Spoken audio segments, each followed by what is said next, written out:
Whoa. Now, let's step it up a notch. What? Being part of a Pixar film is so special. What? It is a part of almost everyone's childhood. Hello! Hi! I've been living in this world for the last 5.5 years. Whoa. I've loved it so much. I was so happy to get to spend that much time in this world. Making a movie here at Pixar, you really just focus on one thing and you're changing it over and over again. You're refining it nonstop. Oh, yeah, I guess that's true. Working on Hoppers was really special because there was a whole lot of constant iterating and problem solving and writing every day. Constant doodling. Totally. Happening. We're beavers, Mabel. Work is the party.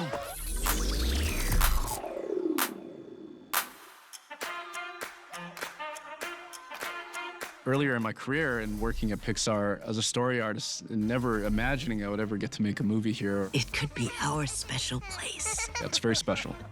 Mabel in a beaver body, she's still a human looking into the animal world. There's always this fascination with what animals are thinking. What does a beaver think about? How do animals think about the fact that they eat each other? Oh, no. Yay! It's a surprise that animals have different values, different ways of interacting. I think a lot of the humor comes out of that. But we're still alive.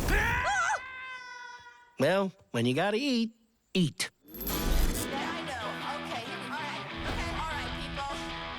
Nicole Grindle is the producer. Nicole Grindle has just done every job, basically, at the studio that you can think of. So you'd be my co-pilot. There are aspects of Nicole that are very much like Mabel, being a fighter, Mabel. Mayor Jerry, How's the arm? come find out. being a person who looks after others, protective, passionate. I definitely couldn't have done that on my own. And that's why she's the paw. What's going on? Daniel Chong is somebody I've worked with before. To get to do this experience with him has been absolutely mind-blowing. Daniel Chong is King George. He is constantly infusing the project that he is leading with the spirit of we're all in this together. The team have loved working on this film because of the kind of creative leader he is. Oh, great job. This was the most fun I've ever had on a project. I've never laughed so much making a movie. It really did feel so playful. And there was just this trust in the process that Daniel had and that Nicole, the producer, had. For the audience. For the audience. For the audience. For the audience. For the fans. Yeah, for the fans. Okay, welcome everybody. So the beginning is kind of Mabel and George kind of getting on the same page. Daniel and the story team, the way that they worked is super loose and free and just chasing whatever is fun, whatever is unexpected, surprising, subversive. Yeah, maybe they surface in the foreground and she lifts him up, and then by the time she like puts him somewhere, it's like near the edge there. Drawing while we write is the #1 way we work. It is the superpower of the people that we work around, is that everyone can draw. Sometimes explaining your idea is not the best way to pitch it, but you can draw something and just at least get the idea out there so much faster. I think it's a great way to explore and discover. We might have to do a little bit of finagling as we do this a little more board driven, and then You start just kind of doodling what kind of scenarios they could be in and what kind of face expressions they could make. So many of the best ideas sound kind of silly, but actually when you draw them, they're the most satisfying. Where's the, Oh, got it! Thank you! Hey, what's that?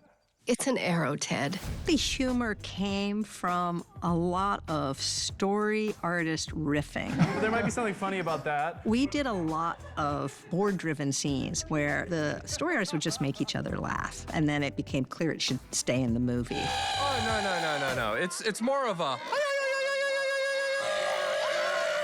We'll have hundreds of drawings, and from there, you'll get like little nuggets here and there. Whatever was the funniest thing always would rise to the top and win.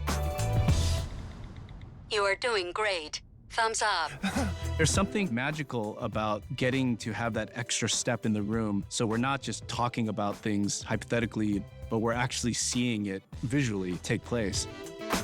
We're trying to culture a collaborative room where everyone is just drawing while we're talking and drawing little doodles, coming up with little side gags. And it's just such a wonderful resource that we have to just plus a scene or make a story better. Let's try to block out some ideas based on this. It creates an environment where everybody's very loose and laughing, and that also helps the creative process a lot.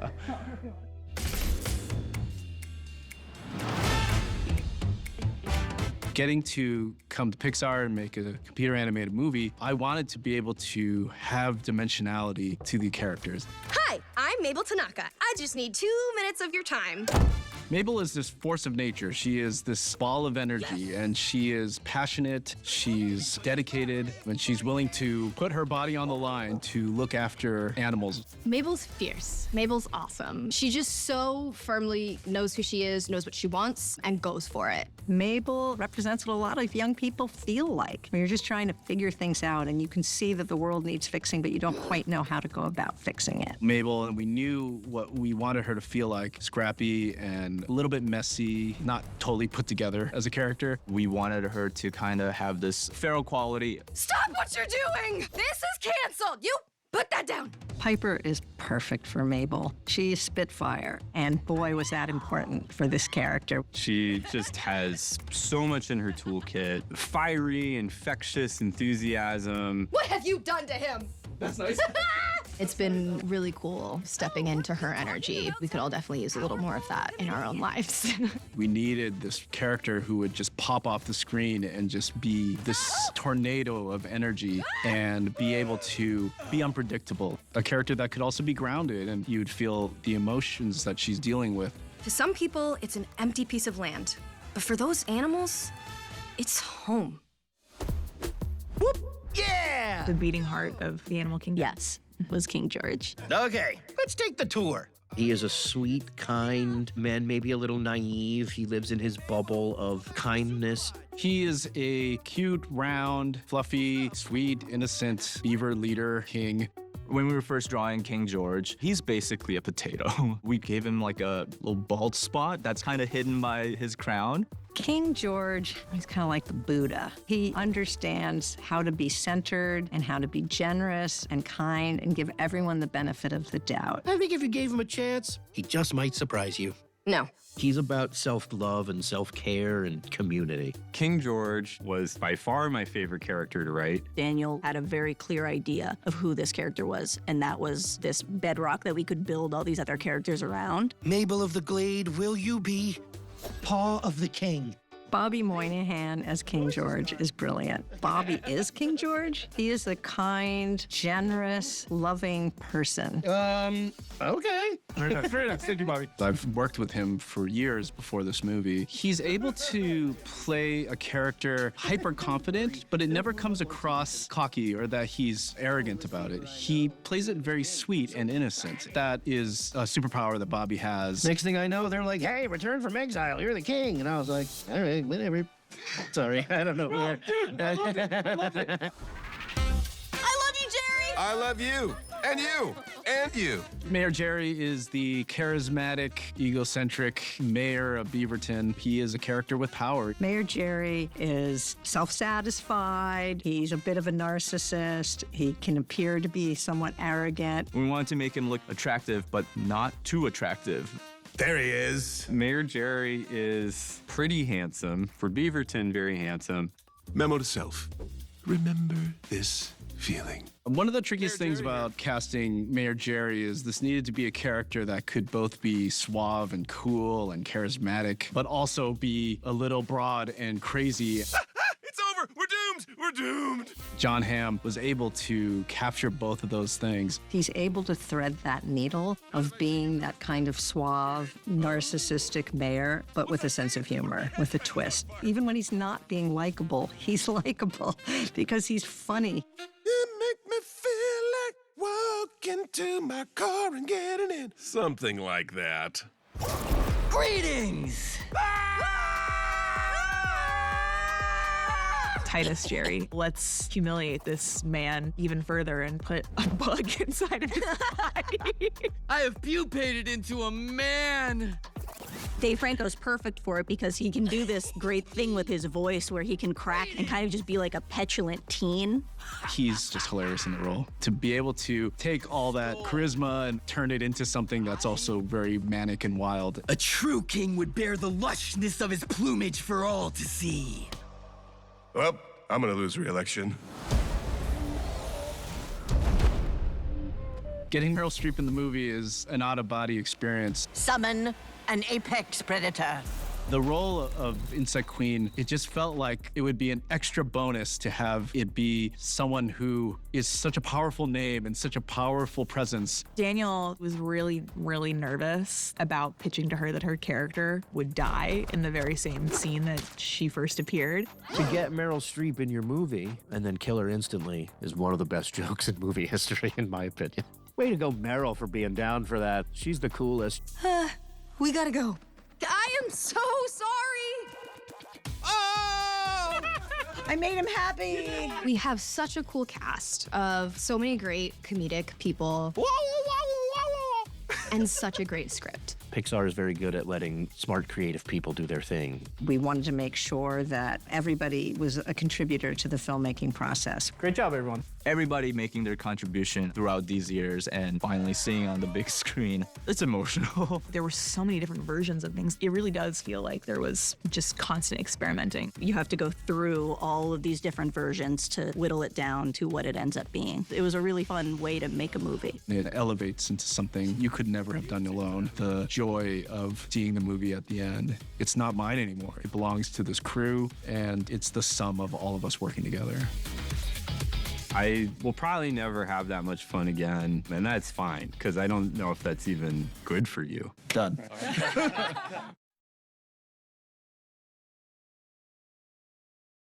Oh. Oh. Oh. Hello. There's like a hole down there, and I think there's steam coming out of it. You see it? There's steam coming out of it. Going to Yellowstone, getting to be in nature, being among the animals was very crucial in how we made this movie and how we approached it. Yellowstone is really the best place in North America to watch wildlife. Fish, bears, beavers. It's amazing. Whenever we do these research trips, the idea is to bring a reality to our characters and our subject matter that we can then intensify. The hope was that we would have some really authentic wild animal observations. We need to bring this info back to Pixar. And that definitely came true. Just soaking it all in while we can. And I'm so excited. Let's go!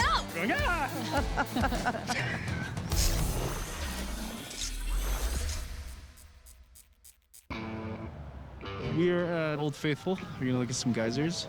We're not gonna jump in. That we know we're not gonna do. It's gonna be fun. The Pixar research is so important. Every show, every movie that we make, we do trips. We're living in the wild. This would be really good in a cocktail or a It's your soup. breakfast, John. We bring in experts.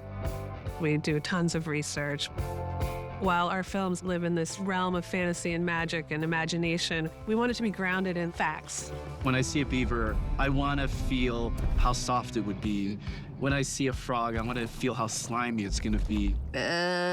Okay. We wanted to be in the habitat of a beaver.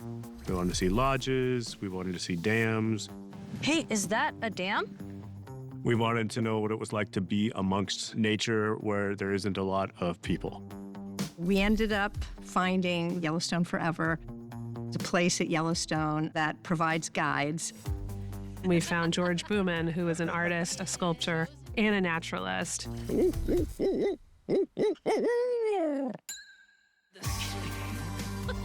We got set up with a 5-day experience where he would take us into the park.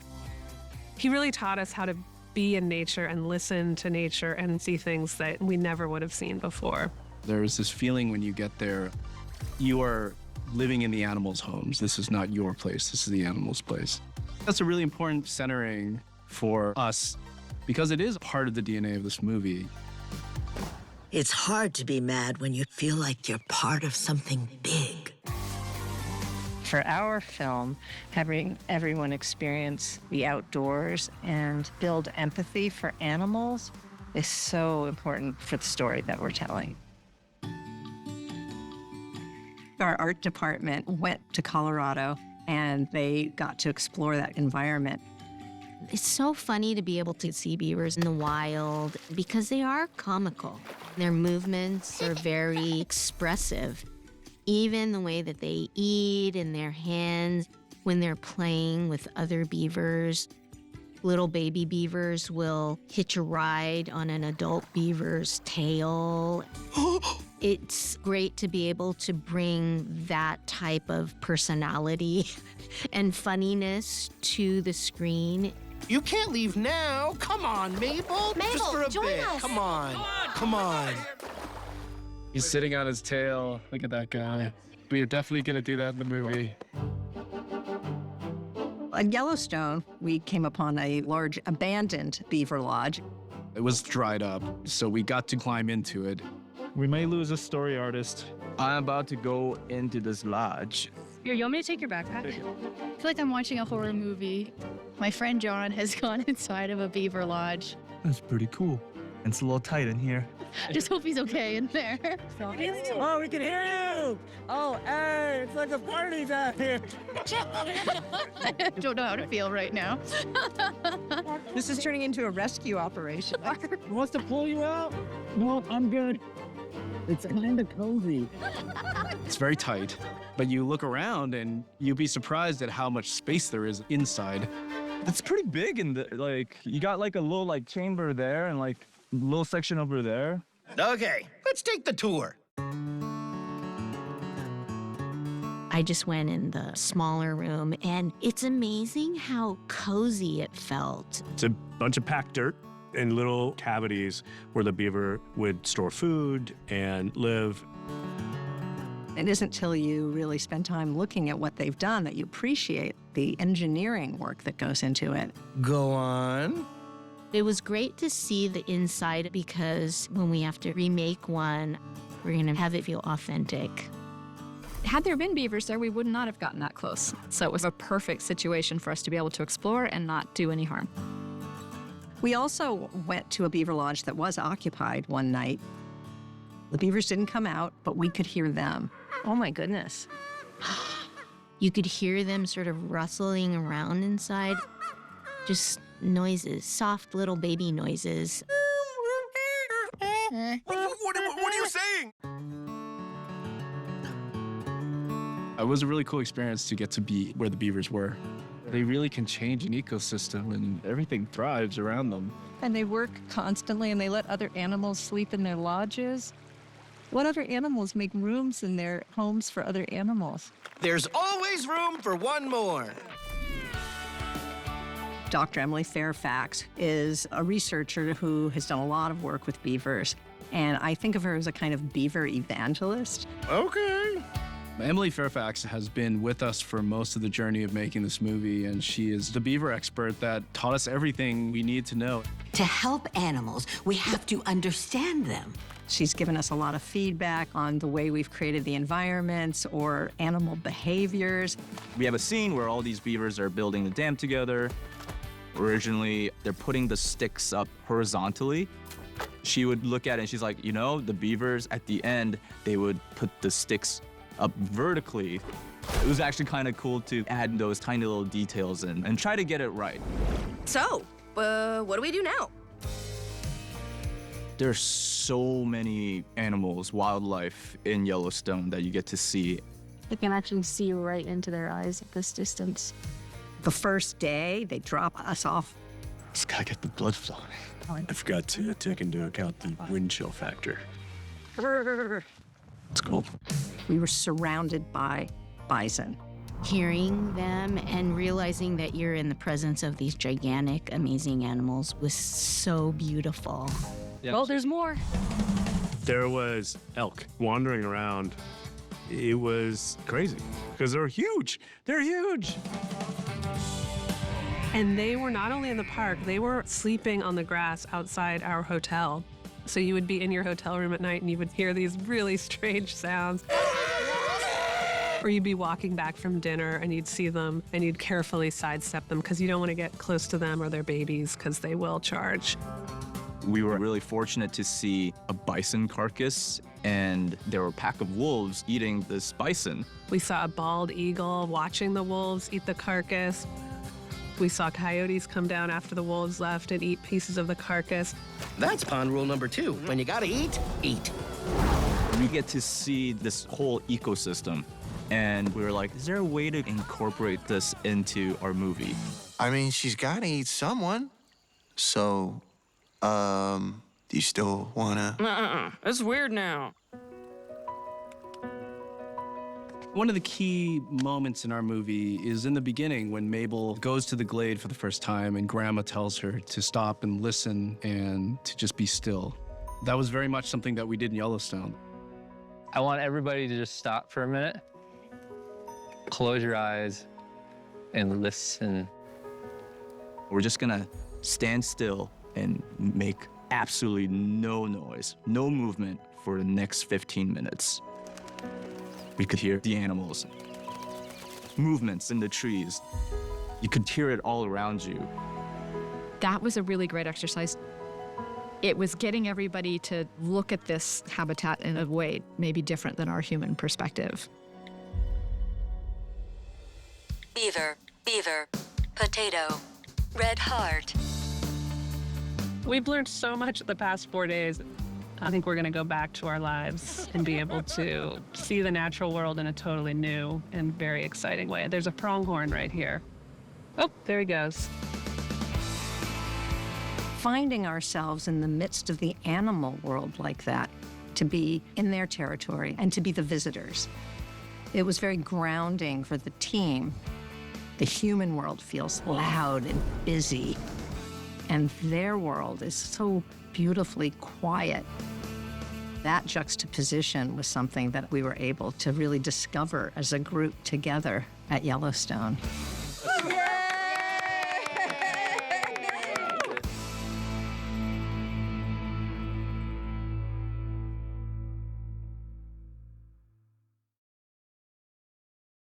In the town of Beaverton, breathtaking wildlife shares a pond with ingenious scientists, hyper-realistic robots, and one very angry caterpillar. Squish them! There's a lot going on, but if you keep still and listen closely, we'll help you find a forest's worth of hidden secrets, fun facts, and Pixar references hidden in and around the glade. Get ready to uncover the Easter eggs of Hoppers. Hey, babe. I might be home late.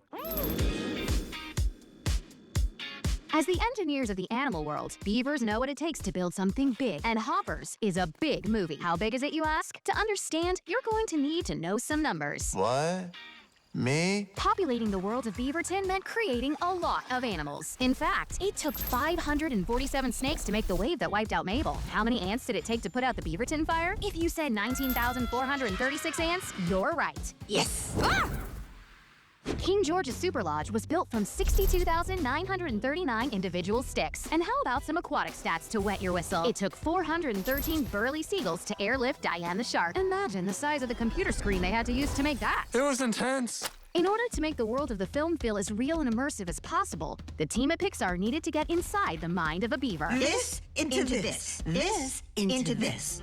Real-life beaver expert Dr. Emily Fairfax taught the Pixar team everything they needed to know about their log-loving, animal engineer protagonist. She helped so much, she became the namesake for Dr. Sam E. Fairfax. Whoa, crazy. Pixar artists even started dressing like beavers. Here's one in a real-life version of Dr. Sam's less than convincing beaver costume from the film. If you won't do it, I will. We all know nature's a two-way street. In the same way beavers made their way into Pixar, plenty of Pixar characters and Easter eggs made their way into Beaverton. Silence. It has begun. Hoppers begins with 3 iconic Pixar characters. The Class Pets tank is lit up by none other than the Pixar lamp, with the Pixar ball just over here.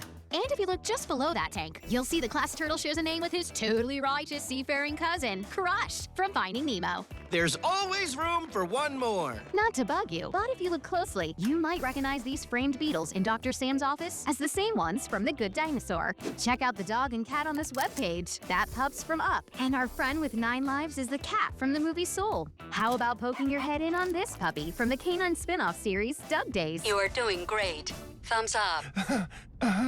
It's not just Pixar characters who make their way into Beaverton. If you look closely, there's one room number that shows up in every Pixar movie, A113. That's not just Dr. Sam's office number.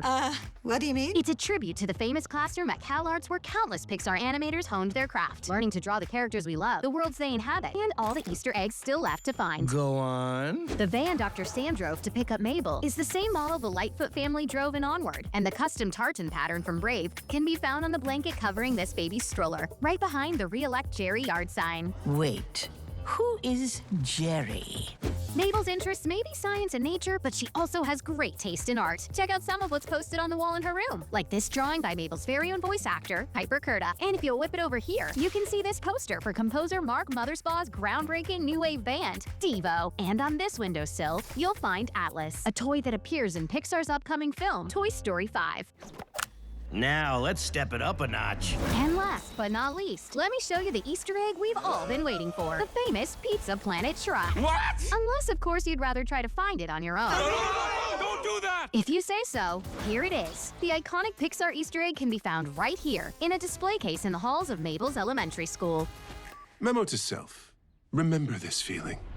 As Mabel's grandmother said, it's hard to be angry when you feel like you're a part of something big. Hopefully, after seeing all the hard work and care that went into bringing hoppers to life, you'll feel like a part of Pixar's pond too. Don't stop exploring, because just like in nature, there's always more to discover. Thanks for coming along on this Easter egg hunt with us. And remember, we're all in this together. So, what do we do now? Now, we party. You say party? Love a party.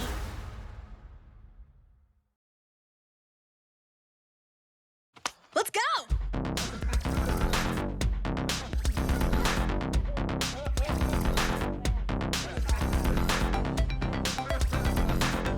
We're here to talk about a scene called Meet King George. It's where we meet King George for the first time, but we also are introducing the Super Lodge, which is a giant set piece full of technical challenges. The idea that the animals had a workout scene was something that I just always thought was really funny. Seeing this little beaver doing aerobics and leading this giant group of animals.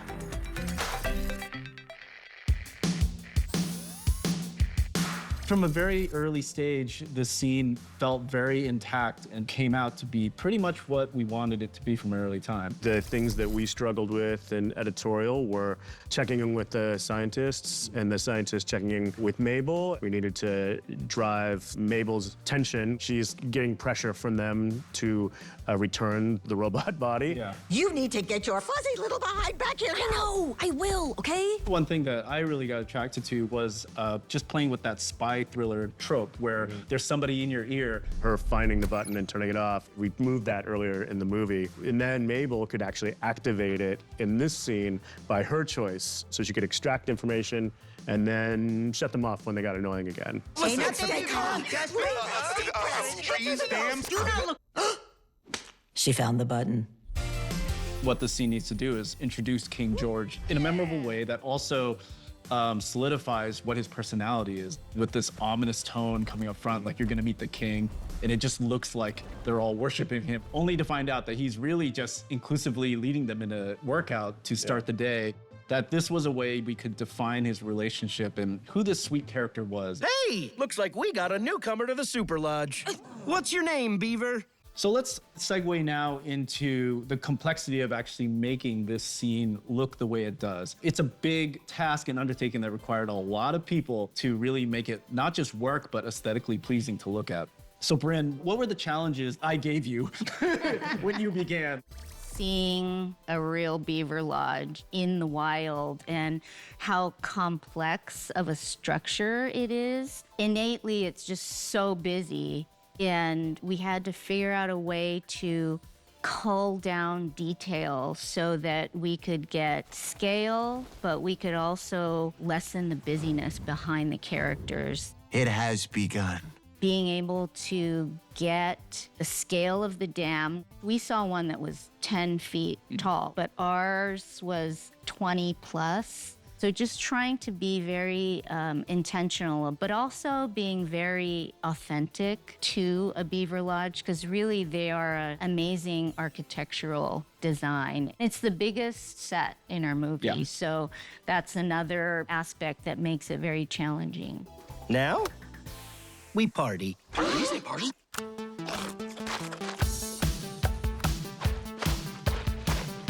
Beth, the technical challenges, once Bryn has kind of set a path for what it needs to look like, how did we make it happen?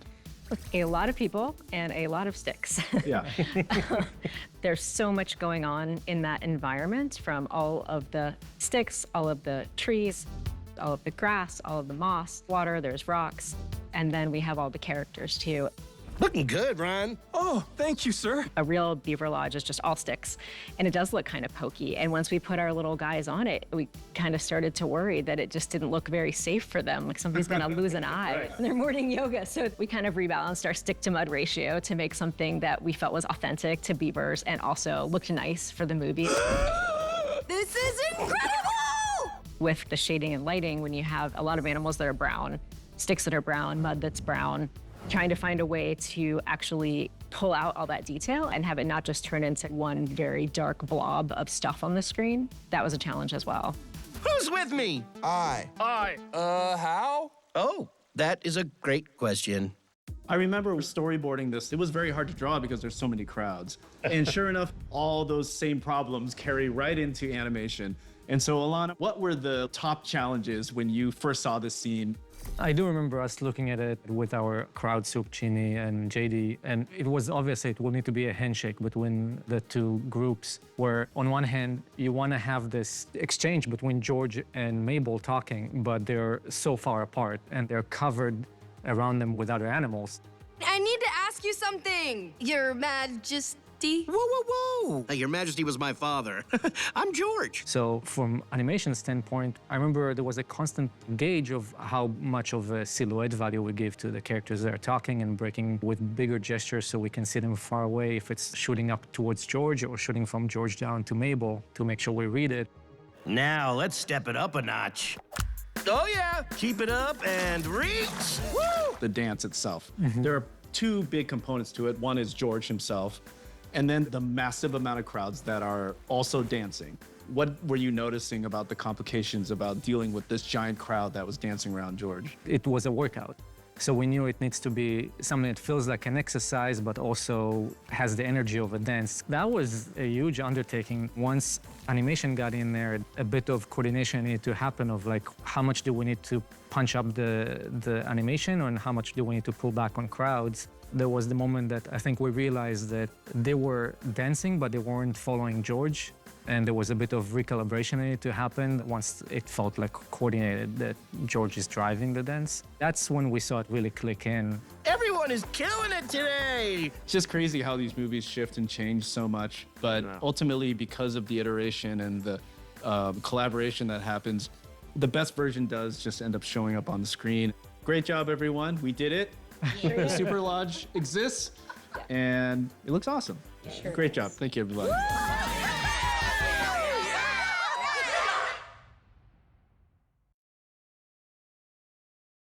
Oh, yeah! What's up? Oh, what are we doing? Where are we? Is it like a... Or like a... Someone call the council, please! Hoppers? Hoppers? Hoppers? What do you say? You gonna do it? Say you're gonna do it. Welcome. To Hoppers. Couple of these. Good? Was it good? It is. Okay. Oh, that made it worse. Should it work? It's so strange. So, where are you from? I've been thinking about it all night, and something doesn't add up. No. It's weird now. I'm an animal! Coolest beaver I know. Okay, sure. Like, that's crazy. Well, okay. Say that again. Okay. No, the other thing. That's not words. Legislation. Blah, blah, blah. Hot dog. I love it. I love it. I have pupated into a man. You are sick. The noise is gone. I'm not a sleepy, sleepy time. Now let's step it up a notch. What have you done to him? Sorry, I don't know. No, dude, I love it. I love it. Put that thing back where it came from. All right, whatever. I love you! And you! And you! But we're running out of time. Somebody hate me already! Is that it? That's it. I'm not going anywhere. Oh, I was just getting revved up. Game over, man! I don't know.